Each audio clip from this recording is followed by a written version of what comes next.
What is going on? Welcome back to the channel. Today is February the 5th. I want to give you a quick pre-market update, go over some of the hot movers and some key day trades to watch for. Before we get into any of that, make sure you guys hit that thumbs up. And with that, let's get right to it. Starting off with data, we just had challenger job cuts come in at 108 versus a forecast of 43. That hands down spooked the market like crazy.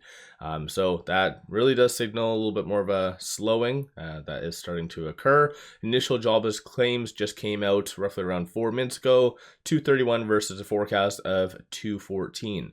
What is really odd though is that this data right here would normally be kind of inverse positive for the broader market, where it would associate it to a rate cut, but you can kind of tell that there is a lot of fear in the market because the market's not even considering that. As soon as this negative data came out, it's just going down. So as of right now, fear and greed index, we are under the fear category, so not necessarily the best. Right now, Dow is down 0.24, S&P 0.42, NASDAQ down 0.65. And the market's not even open yet. So anticipate once the market to open to have a little bit of a pullback. That's a nice way of putting it. No different than even yesterday, as in the pre-market when everything was green. I kind of said be very cautious just in case. But yeah, we'll have to again wait and see how things do develop. But getting right to it, Sofi is down 3.04%, so not the greatest. No news, no SEC filings from them. Shorts are increasing 78,000 shares, 9.06% of the free float is being shorted. Works to be 112 million shares overall being shorted. So shorts, surprisingly enough, they've been returning the last several days, but the fact that they are increasing now during the pre-market, so that might be an indication that they might be getting back in.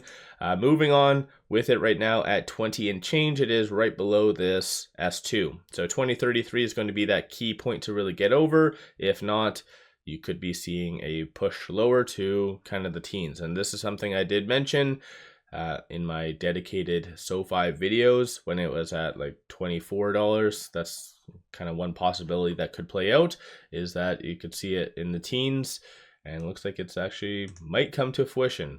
No fault to Sofi, of course, it's just the broader market. But moving on, NIO is up 6.76%, and I've never seen a company actually put out this type of news, which is phenomenal, mind you.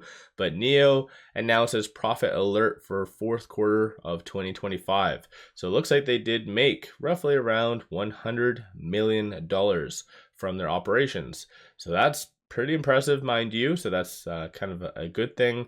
But yeah, aside from that, this is kind of one thing that the market was very cautious about, whether they were actually going to be break even or not. But turns out this is pretty much, if you read between the lines, this is NIO giving the middle finger to the market and just saying F the doubters. And yeah, so because no company technically needs to put this out at all. This is completely voluntary, and they probably saw the stock price starting to really push a little bit lower. So definitely good stuff from NIO. Shorts are returning about 90,000 shares, 7.95% of the free float is being shorted. Works to be 162 million shares overall being shorted. Still see some signs of naked shorting, so there is more shares being shorted than on loan. That shouldn't happen. Right now with that 474, trading between this pivot and this S1. So just watch for 250 and then 485 to be the next strong support and target. It is rather unfortunate, the fact that the broader market's kind of going down as much as it is when NIO puts this news out. But again, if you like discounts, NIO might be a good place to kind of look at. Moving on, ticker is DDL, so Dingdong. Pretty interesting name, down 8.13% because of this. So Dingdong announces entry into definitive agreement to sell its China business. So kind of interesting stuff. I think right here, this is kind of the equation, but it looks like it's for 717 million. So kind of good stuff. That's what the buyer is going to be paying total cash. So pretty good stuff in my opinion, but clearly the market doesn't really like that. Shorts are increasing about 1.6 thousand shares. 2.6% of the free floats being shorted, works to be 2.7 million shares overall being shorted. DTC being at 1.98 days does really signal that shorts are overextended. With it right now at 293, it is right now between this R1 and the pivot.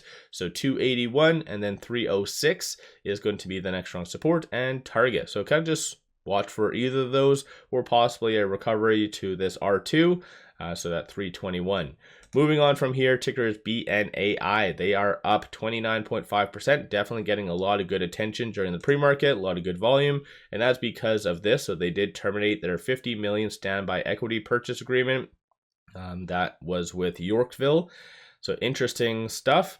In what I've seen with Yorkville, other companies kind of terminating agreements, Yorkville snaps back with a lawsuit, so don't be surprised if you kind of see that pop up. But nonetheless, I think this is definitely deserving of a round of applause, and I think more companies need to really terminate these toxic convertible products that kill shareholder value. So I think this is a good thing. Market really likes that. Shorts are increasing about 10,000 shares. 17.41% of the free floats being shorted, works to be 754,000 shares overall being shorted. With it at 27 and change, trading between this pivot and this S1. Obviously, BNAI is very volatile. This is why you see some pretty wide gaps right here. But 37.84 is going to be that key point to watch for. Might not be hit today, but at least over the next little bit, it could be. But then again, as what we've seen with the price action, I wouldn't really rule off this being hit. So this 37.84. Then moving on, Snapchat is interestingly enough getting a lot of good volume because of their earnings. From what I can see, that was posted after hours yesterday. Aside from that, that's pretty much it for kind of recent news. Last news of any substance came out, I think it was on the 20th or 15th, something like that. So Snapchat's been hit quite hard with the broader market. Shorts are increasing a astonishing 156 shares. That is it. 7.07% of the free floats being shorted, works to be 79 million shares overall being shorted. So shorts have been overall kind of returning over the last several months, but looks like they are starting to build up a little bit of momentum and start to really increase. Right now with that 603 trading between this S2 and this S3, so 548, and then 630 is going to be the next strong support and target. Given just everything that's happening in the broader market, I don't really feel like this 630 could be hit, but again, we've seen these types of spikes very fast with Snapchat, but they're very short-lived. So you might make some pretty good money day trading, but just be very cautious about the pullback. Let me know your thoughts on these stocks. Don't forget to hit that thumbs up and subscribe. I always greatly appreciate that. One final thing, pop over to my Patreon if you're looking for some solid buy signals on stocks, options, crypto. Put out daily day trades, numerous swing trades, worthwhile to pop over there and check that out. With all that, appreciate all of you watching.